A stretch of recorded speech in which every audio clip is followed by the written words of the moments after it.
So good morning everyone, my name is Lokesh Verma. आज मैं लेके आ गया आपके लिए डेफिनेट इंटीग्रल। जनरली जो पूछे गए थे आपके TIFR, जेस्ट, CSIR में और जनरली यूनिवर्सिटी एग्जाम्स में ही पूछे जाते हैं। और ये जो बता दूं आपको, इंटीग्रेशन जो लिखे हैं मैंने, वैसे जनरली आप कॉम्प्लेक्स से सॉल्व करते थे, बट मैं कॉम्प्लेक्स इंटीग्रेशन से सॉल्व ना करा के आपको एक शॉर्ट ट्रिक से कराऊंगा ये सारे इंटीग्रल सॉल्व सारे, जो कि TIFR, जेस्ट, CSIR के अंदर पूछे गए हैं। जैसे आपको बता दूं, 0 से इन्फाइनाइट dx1 प्लस एक्स की पावर 3।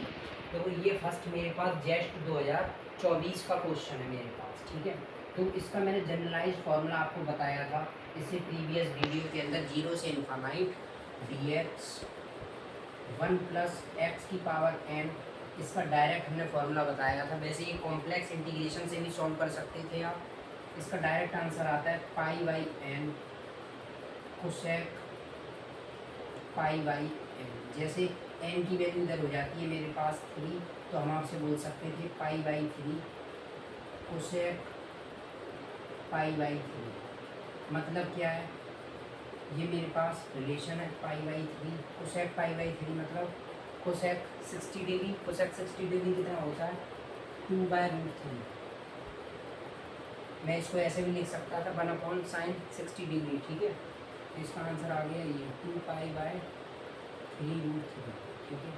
जैसे एक मेरे पास गेट में भी क्वेश्चन आया हुआ है, 0 से इन्फाइनाइट dx1 प्लस एक्स की पावर 4, ठीक है। देखिए इधर n की वैल्यू कितनी है मेरे पास 4, तो हम बोल सकते थे पाई/4 कोसेक पाई/4। कोसेक पाई/4 की वैल्यू होती है 1√2, ठीक है। इसको ऐसे लिख सकता था पाई/2√2√2√2 से √2 कैंसिल आउट, ठीक है। हम आपसे बोल सकते थे पाई/2√2। इसका आंसर गेट में आया हुआ क्वेश्चन है, बहुत बार पूछा गया है ये भी क्वेश्चन। जैसे dx/x² + 1 आप सिंगुलर पॉइंट से भी कैलकुलेट करते थे। जैसे कॉम्प्लेक्स इंटीग्रेशन में x² + 1 बराबर 0 पुट करते थे, x बराबर ±i। बट मैं कॉम्प्लेक्स से सॉल्व ना करके इसको सॉल्व करूँगा इस शॉर्ट ट्रिक से। जैसे इसका आंसर आएगा पाई/2 कोसेक पाई/2। कोसेक पाई/2 का आंसर होता है 1, तो इसका आंसर आ गया इंटीग्रेशन का पाई/2, ठीक है। जैसे एक देखिए मेरे पास इंटीग्रल ये भी पूछा गया है यूनिवर्सिटीज में, 0 से इन्फाइनाइट dx/x की पावर 6 + 1। इसका आंसर क्या आएगा पाई/6 कोसेक पाई/6, ठीक है। मतलब पाई/6, इसको ऐसे लिख सकता था साइन पाई/6, मतलब पाई/6। साइन 30 की वैल्यू कितनी होती है 1/2, मतलब ये 3 टाइम्स, मतलब पाई/3 इसका आंसर होता है, ठीक है। देखिए TIFR में बड़ा फेमस क्वेश्चन आया है, 2014 में भी आया है, 17 में भी एक साथ रिपीट हुआ है ये क्वेश्चन सेम। देखो इस क्वेश्चन को मैं कैसे बनाऊंगा, मैंने आपको इस फॉर्मूला को बताया था 0 से इन्फाइनाइट नहीं था, -∞ से इन्फाइनाइट dx/x की पावर n प्लस a की पावर n। इसका मैंने डायरेक्ट रिजल्ट बताया था आपको पाई/a की पावर n-1 साइन पाई/n, ठीक है। तो इस इंटीग्रेशन को मैं कैसे लिख सकता था, 0 से इन्फाइनाइट dx/x की पावर 4 + 4। ये देखिए पूरा इवन फंक्शन है। इवन फंक्शन को मैं बोल सकता था ट्वाइस आएगा तो ट्वाइस 1/2 से मल्टीप्लाई करना पड़ेगा। इंटीग्रेशन -∞ से इन्फाइनाइट dx/x की पावर 4 प्लस, मैं 4 को ऐसे लिख सकता था 4 की पावर 1/4 और इसकी भी होल पावर 4, ठीक है। मैं कुछ इसको ऐसे लिख सकता हूँ, क्योंकि मैंने इसको बोल दिया आपसे a की वैल्यू आ गई 4 की पावर 1/4, ठीक है। तो इसका इंटीग्रेशन हम इससे लिखेंगे और n की वैल्यू है मेरे पास, according to this formula n की वैल्यू है मेरे पास 4, ठीक है। तो हम बोलेंगे 1/2 पाई/a की जगह पे 4 की पावर 1/4 की होल पावर n कहाँ पे 4 - 1, ठीक है। साइन पाई/n, पाई/n, n की वैल्यू है 4, ठीक है। 1/2 पाई की पावर आ गया 4 की पावर आ गया 3/4, ठीक है।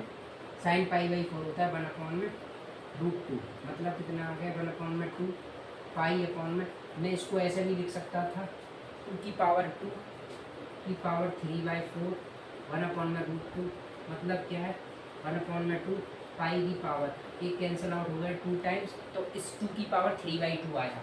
आपके पास क्या मिला, 2 की पावर 3/2 वन अपॉन में √2, ठीक है, मतलब वन अपॉन में 2 पाई। 2 की पावर 3/2 क्या होता है, 2 √2 √2 और √2, ठीक है। इससे भी 2 मिला, इससे भी 2 मिला, मतलब आंसर आ गया कितना आपके पास, पाई/8।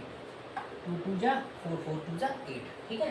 ये देखिए ये क्वेश्चन हो गया आपका, आसानी से सॉल्व हो गया। वैसे आप इसको कॉम्प्लेक्स इंटीग्रेशन से करते थोड़ा कॉम्प्लिकेटेड जाता है। अब जैसे मेरे पास TIFR में क्वेश्चन आया है, गामा इंटीग्रल से आया है क्वेश्चन 2013 में। मैं आपको बता दूं इसका डायरेक्ट रिजल्ट होता था, जैसे हमने बताया था आपको, 0 से इन्फानाइट x की पावर m e की पावर माइनस अल्फा x की पावर n dx, इसका डायरेक्ट रिजल्ट आता है 1/n gamma m plus 1 divided by n divided by alpha m plus 1 upon में n। देखिए जरा चेक कीजिए, अल्फा की वैल्यू इधर होगी मेरे पास 1 और m की वैल्यू है मेरे पास 9 और n की वैल्यू जरा चेक कीजिए 2। बस इस फॉर्मूले में पुट करना है बस मेरे को इस शॉर्ट ट्रिक में। 0 से इन्फानाइट, आपको बता दूं ये इंटीग्रेशन सबसे ज़्यादा क्वांटम फिजिक्स के अंदर perturbation theory, WKB approximation, variational method, statistical physics में जब पार्टीशन फंक्शन निकालते हो अब कंटिन्यूस किसी भी सिस्टम का, तब भी यूज होता है। बहुत ज़्यादा इंपॉर्टेंट फॉर्मूला है ये मेरे पास। x की पावर n 9 e की power minus x square dx बराबर आ गया 1/2 gamma gamma m 9 plus 1 divided by 2, मतलब 1/2 गामा 5, ठीक है, यही आएगा। और गामा 5 को लिख सकता हूँ 4 फैक्टोरियल डिवाइडेड बाई 2। 4 फैक्टोरियल को ओपन करेंगे, मतलब 2 से 2 कैंसिल आउट, मतलब 12 आंसर आ गया इस इंटीग्रेशन का।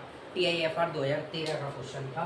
देखिए TIFR 2022 का क्वेश्चन, ये क्वेश्चन था, आपको लिमिट भी दी थी इन्होंने, आपको थीटा की लिमिट दी है कुछ ये, ठीक है, ये लिमिट दी थी। इस इंटीग्रल को देखो मैं कैसे लिख सकता हूँ, दो पार्ट में, 0 से इन्फानाइट e की power minus r square r की पावर 19 इंटू dr, अब एक इंटीग्रेशन हो जाएगा 0 से पाई/2 साइन की पावर 8 थीटा कॉस की पावर 11 थीटा डी थीटा, ठीक है।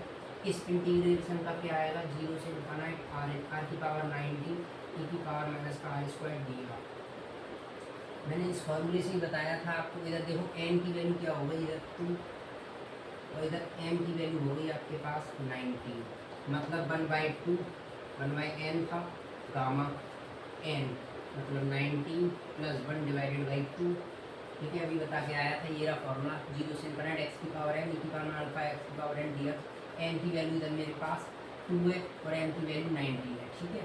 तो ये आपके पास आ गया 1/2 गामा 10 को लिख सकता हूँ 9 फैक्टोरियल डिवाइडेड बाई 2, ठीक है। ये हो गया फर्स्ट इंटीग्रल, सेपरेशन से किया। अब मैंने इस इंटीग्रेशन को करना है मेरे को सॉल्व।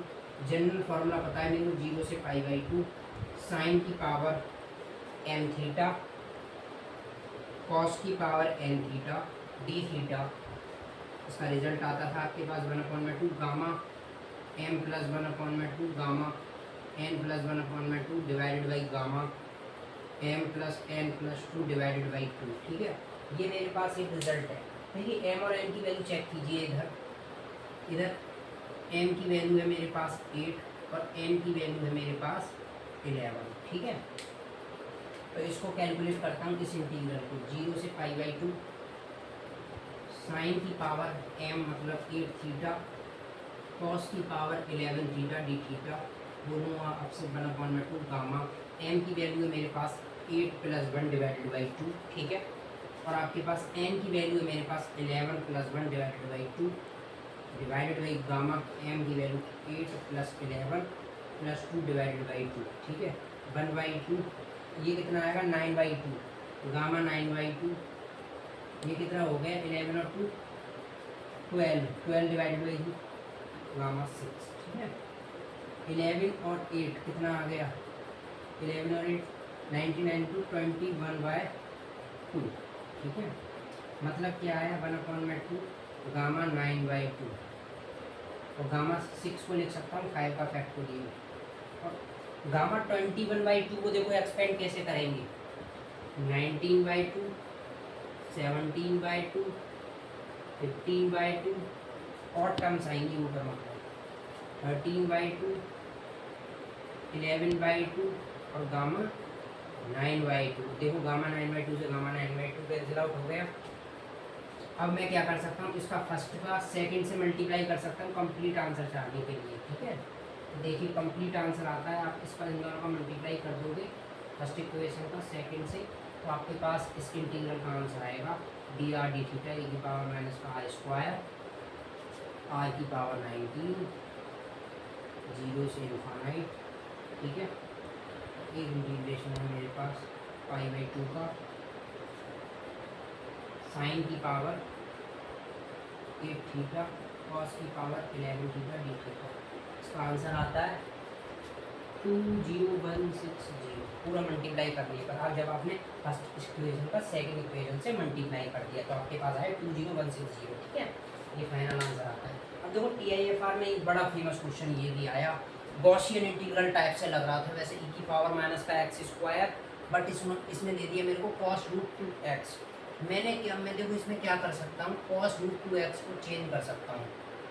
cos √2x को मैं कुछ ऐसे लिख सकता हूँ, एक्सपोनेंशियल में आपने पढ़ा होगा BSc के अंदर, आयोटा √2x प्लस e की पावर माइनस का आयोटा √2x डिवाइडेड बाई 2। ठीक है, तो इधर इंटीग्रल क्या चेंज हो जाएगा, माइनस इन्फानाइट से इन्फानाइट e की पावर माइनस का x स्क्वायर e की power iota √2x plus e की power minus iota √2x divided by 2 dx। ठीक है, 1/2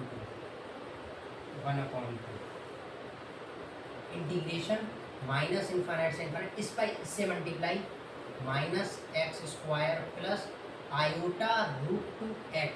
ठीक है, इंटू dx। दो इंटीग्रेशन आ गए आपके पास, माइनस इन्फानाइट से इन्फानाइट e की पावर माइनस का x square minus iota √2x dx। ठीक है, अब देखो एक फॉर्मूला बताया था बड़ा फेमस मैंने आपको, ये क्वांटम फिजिक्स के अंदर भी बहुत ज़्यादा फेमस फॉर्मूला है, यूज सबसे ज़्यादा होता है परटर्बेशन थ्योरी के अंदर, e की पावर माइनस का alpha x square plus beta x dx। मैंने इससे प्रीवियस वीडियोज़ में भी बताया था आपको ये फॉर्मूला, √π/अल्फा e की power beta square by 4 alpha. ज़रा चेक कीजिए, अल्फ़ा की वैल्यू तो हो गई, दोनों इंटीग्रेशंस में वैल्यू 1 हो गई, और दोनों इंटीग्रेशंस में बीटा की वैल्यू हो गई प्लस माइनस आयोटा √2। ठीक है, दोनों इंटीग्रेशंस में दिखा रहा हूँ मैं आपको, तो 1/2 आपके पास आंसर आएगा इसका √π/अल्फ़ा, अल्फ़ा की वैल्यू है 1, और e की पावर बीटा स्क्वायर बोलूँ तो इस बीटा का स्क्वायर, आयोटा का स्क्वायर माइनस का और √2 का स्क्वायर 2/4 अल्फ़ा, 4 कहाँ पे, और अल्फ़ा की वैल्यू है 1। ठीक है, प्लस √π, इसकी भी वैल्यू यही आएगी माइनस का 2/4। ठीक है, ये कितने हो गए, ट्वाइस 1/2 √π e की पावर माइनस का 1/2, ये हो जाएगा, ये ट्वाइस लिख दिया मैंने, 2 से 2 कैंसिल आउट हो गया। आपके पास आंसर आ रहा है π/e। TIFR का बहुत फेमस क्वेश्चन। ठीक है, π/e। देखिए एक CSIR में सितंबर 2022 में क्वेश्चन आया था ये, तो इसको देखो कैसे करते हैं। ये भी वैसे आपको बता दूं गामा इंटीग्रेशन से ही सॉल्व होता है। जैसे एक्स स्क्वायर को मैंने लेट किया t लेट, तो इसका डिफरेंशिएशन निकालोगे 2x dx बराबर dt। ठीक है, मैंने क्या किया, इस 2x की जगह पे इधर से वैल्यू आएगी √t, dx बराबर dt। मेरे को चाहिए dx आ गया dt अपॉन में 2√t। ठीक है, तो देखिए इंटीग्रेशन बनेगा 0 से इन्फानाइट e की पावर माइनस t की पावर m, और वैसे m की वैल्यू देखो इन्होंने गिवन दी है 1। ठीक है, और dx की वैल्यू है मेरे पास dt/2√t, मतलब क्या आ गया 1/2 इंटीग्रेशन 0 से इन्फानाइट t की पावर माइनस का 1/2 e की पावर माइनस का t dt। और आपको बता दूं ये गामा इंटीग्रल है, ये बता दूं आपको गामा इंटीग्रल है जो हमने आपको बताया था 0 से इन्फानाइट x की पावर n-1 e की पावर माइनस x इंटू में dx। इसका क्या रिजल्ट आता था, इसका आंसर आता था गामा n। ठीक है, बस n की वैल्यू चाहिए आपको, इधर से तो मैं n की वैल्यू कैलकुलेट कर सकता हूँ। n-1 बराबर आ गया आपके पास माइनस का 1/2। ठीक है, n बराबर आ गया 1 माइनस का 1/2, मतलब n की वैल्यू आ गई 1/2। तो इस इंटीग्रेशन का आंसर कितना आएगा 1/2 गामा 1/2। और आपको बता दूं गामा 1/2 का मान कितना होता है, वैसे √π होता है। इसको मैं एक तरीके से और लिख सकता हूँ गामा 3/2।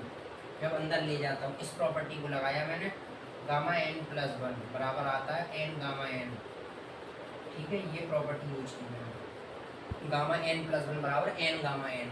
ठीक है, और देखो ऑप्शन कुछ आपको कुछ ऐसे गिवन था 2m+1 divided by 2m gamma 3/2, क्योंकि m बराबर क्वेश्चन में गिवन दिया है 1, आप पुट करिए 2 + 1 3 और डिवाइडेड बाई 2, मतलब यही रिजल्ट आ रहा है। ऑप्शन आपको ये गिवन था CSIR के पेपर में। ठीक है, ये पता चल गया। अब देखिए गेट में ये क्वेश्चन भी आया है dx/1 + x⁴। मैं देखो इसको कैसे बना सकता हूँ, कुछ और अच्छा बना सकता हूँ। वैसे कॉम्प्लेक्स से भी सॉल्व हो जाता है।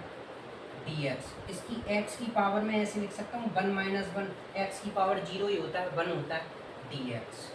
और देखो 1 + x की होल पावर, इधर क्या आएगा 3 + 1। एक इंटीग्रेशन बताया था मैंने आपको, बीटा इंटीग्रेशन 0 से इनफाइनाइट x की power m - 1 divided by 1 + x की whole power m + n dx। Check कीजिए m की वैल्यू क्या हो रही है आपके पास 1। ठीक है, m की वैल्यू क्या आ रही है आपके पास 1, तो हम इसको 1 बोल सकते हैं और इसको 3। ठीक है, 4 ही तो है, 1 + 3 4, तो मतलब n की वैल्यू कितनी हो जाती है आपके पास 3। इसका मैंने डायरेक्ट रिजल्ट बताया था आपको, ये बीटा m, n के बराबर होता है, और इसको बोलते थे, इसमें रिलेशन होता है बीटा और गामा फंक्शन में, gamma m gamma n divided by gamma m + n। ठीक है, तो आइए इसको लिख सकते हैं हम। मेरे को m की वैल्यू पता है, n की वैल्यू पता है, तो मतलब gamma 1 gamma 3 divided by gamma 1 + 3, मतलब गामा 3 की वैल्यू होती है 2 फैक्टोरियल डिवाइडेड बाई, नीचे बनना है आपके पास 1 + 3 मतलब गामा 4, मतलब 3 का फैक्टोरियल, मतलब 2/1 × 3